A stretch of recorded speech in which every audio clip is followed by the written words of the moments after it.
नमस्कार दोस्तों, सच दर्पण न्यूज में आपका स्वागत है। और आज हम बात कर रहे हैं एक ऐसे मुद्दे पर जिसका सीधा ताल्लुक हमसे और हमारी आने वाली पीढ़ियों से। जी हाँ, आप समझ गए होंगे, मैं बात कर रहा हूँ अरावली को लेकर के। दोस्तों, राजस्थान की जीवन रेखा कही जाने वाली अरावली की पहाड़ियाँ आज खतरे में है। क्या आप जानते हैं कि अगर अरावली खत्म हो गई तो जयपुर, दिल्ली और हरियाणा मरुस्थल बन जाएंगे। आखिर अरावली को लेकर सुप्रीम कोर्ट और सरकार के बीच क्या खींचतान चल रही है? सरकार कौन सा नया कानून ला रही है और इससे आपकी जिंदगी पर क्या असर पड़ेगा? आज हम परत दर परत इस पूरे मामले का सच आपके सामने रखेंगे। सबसे पहले समझिए कि विवाद क्या है। दशकों से अरावली में अवैध खनन धड़ल्ले से चलता आ रहा है। सुप्रीम कोर्ट ने कई बार फटकार लगाई और आखिर में सख्त आदेश दिया कि अरावली के फॉरेस्ट एरिया में कोई भी खनन नहीं होगा। लेकिन दिक्कत ये है कि अरावली की परिभाषा क्या है, कौन सा हिस्सा पहाड़ है और कौन सा नहीं। इसे लेकर सरकार और कोर्ट के बीच पेच फंसा हुआ है। अवैध खनन के कारण पहाड़ गायब हो रहे हैं, जिससे कोर्ट ने अब राजस्थान सरकार से जवाब मांगा है। अब बात करते हैं सबसे बड़े खतरे की। अगर अरावली का विनाश नहीं रुका तो क्या होगा? अरावली थार रेगिस्तान की रेत को पूर्वी राजस्थान और दिल्ली की तरफ बढ़ने से रोकती है। पहाड़ नहीं रहे तो जयपुर और दिल्ली में रेतीली आंधियां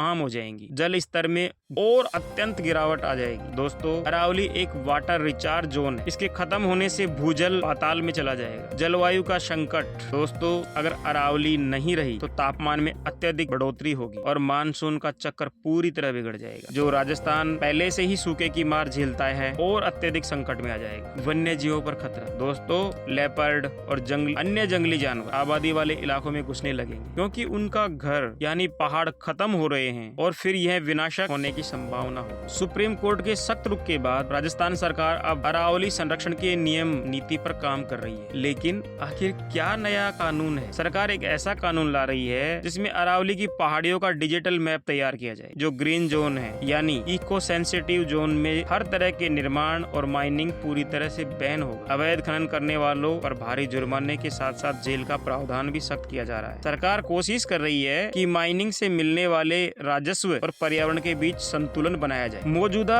जानकारी के अनुसार सरकार ने अरावली की सीमाओं को चिन्हित करने का काम तेज कर दिया है। संभावना है आगामी बजट सत्र या उससे पहले ही इस नए बिल को विधानसभा में पेश किया जा सकता है। फिलहाल सुप्रीम कोर्ट के आदेश अनुसार विवादित क्षेत्रों में खनन पर रोक जारी है और सरकार को अपनी विस्तृत रिपोर्ट पेश करनी है। उम्मीद है कि 2026 की शुरुआत तक राजस्थान में अरावली संरक्षण के लिए एक स्पष्ट और नया कानून धरातल पर होगा। लेकिन दोस्तों, इस पूरी कहानी या मैं ये बोलूं इस पूरे खेल में एक ऐसा मोड़ है जिसे जानकर आपके होश उड़ जाए। जिस कानून को संरक्षण का नाम दिया जा रहा है, पर्यावरणविद और इस संबंध में जानकार विशेषज्ञों का कहना है कि यह कानून अरावली का डेथ वारंट है। माजरा ये है, सरकार नए कानून में 100 मीटर से कम ऊंचाई वाली पहाड़ियों को अरावली की श्रेणी में रखा ही नहीं। 100 मीटर से जो नीची पहाड़ियां हैं उनको इस दायरे से बाहर रखने की तैयारी है। इसका सीधा मतलब समझिए, अगर कोई पहाड़ी 100 मीटर से नीची है तो सरकार उसे खनन के लिए वैधानिक लाइसेंस दे देगी।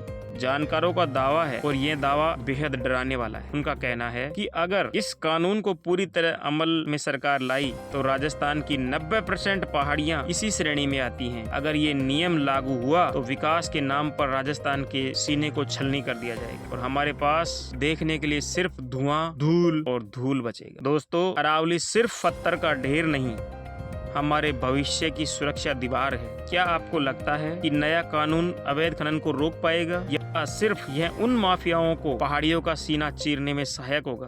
अपनी राय कमेंट बॉक्स में जरूर दें। राजस्थान की हर बड़ी खबर के लिए आप हमें सपोर्ट करें। वीडियो पसंद आया हो तो लाइक करें, सब्सक्राइब करें, शेयर करें। जय राजस्थान। धन्यवाद।